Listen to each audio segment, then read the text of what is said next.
Mobutu, la Constitution de 1967, il en a révisé 16 fois. La Constitution de 67 a été 16 révisée fois. 16 fois. Sa propre Constitution. J'envoie tous les chercheurs aller faire des recherches. 16 fois. Lorsqu'il le prend, nous arrivons en 1994, il y a une Constitution qui est révisée encore en 1915. Ok. N'est-ce pas? Mais on n'est pas dans la dictature à ce moment-là, maître Kabengele Ilunga. Nous sommes pendant la dictature. Je continue.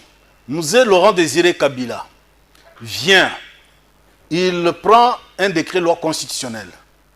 Lui-même le révise au moins 3 fois. Il le révise 3 fois. 3 fois. C'est le décret loi numéro 3 du 27 mai 1997. Arrivé... Pour un décret de 97 jusqu'à 2001.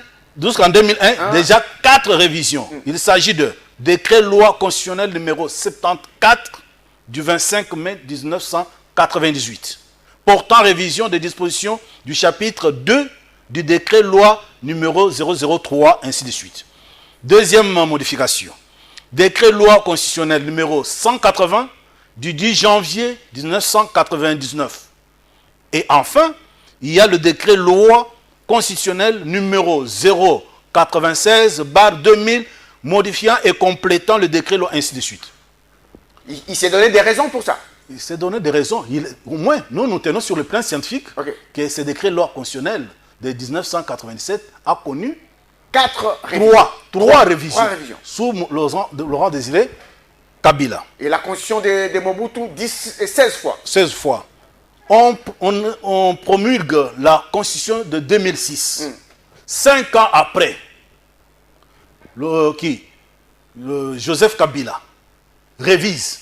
Une seule fois. Une seule fois. Et il touche même aux matières non révisables. Et je vais le démontrer. Alors, s'il y a une révision qui s'est faite aujourd'hui, 6 ans, 7 ans après, je pense que de tous les présidents qui ont précédé ce régime, Félix Antoine Tshisekedi Tshilombo serait le plus sérieux. Parce que il a pris le pouvoir et maintenant on constate qu'il y a des choses qui ne fonctionnent pas harmonieusement. De quel droit peut-on empêcher? Est-ce qu'on peut dire que nous sommes dans un régime constitutionnel, dans la constitution rigide, qui ne permet pas de révision?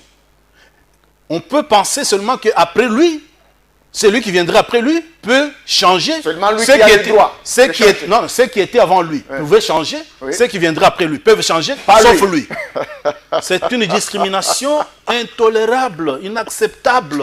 Parce que la révision ne se fait pas en vertu des ambitions personnelles. C'est le fonctionnement de l'État. Nous prenons le cas... Je rappelle d'abord ce que vous venez de dire.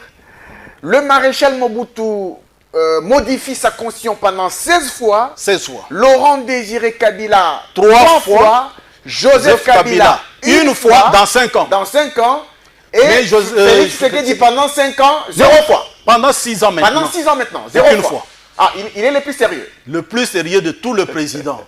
Alors, mais là... Et s'il le fait aujourd'hui, personne ne peut le reprocher. Parce que ceux qui sont avec lui, les Mobutistes d'alors, qui sont aujourd'hui avec lui, personne n'ose rappeler ces choses, ces faits historiques. Ceux qui étaient avec le régime passé, qui sont maintenant dans l'opposition, personne ne se rappelle que cela fut ainsi. C'est pourquoi nous, scientifiques, nous avons à rappeler certaines évidences.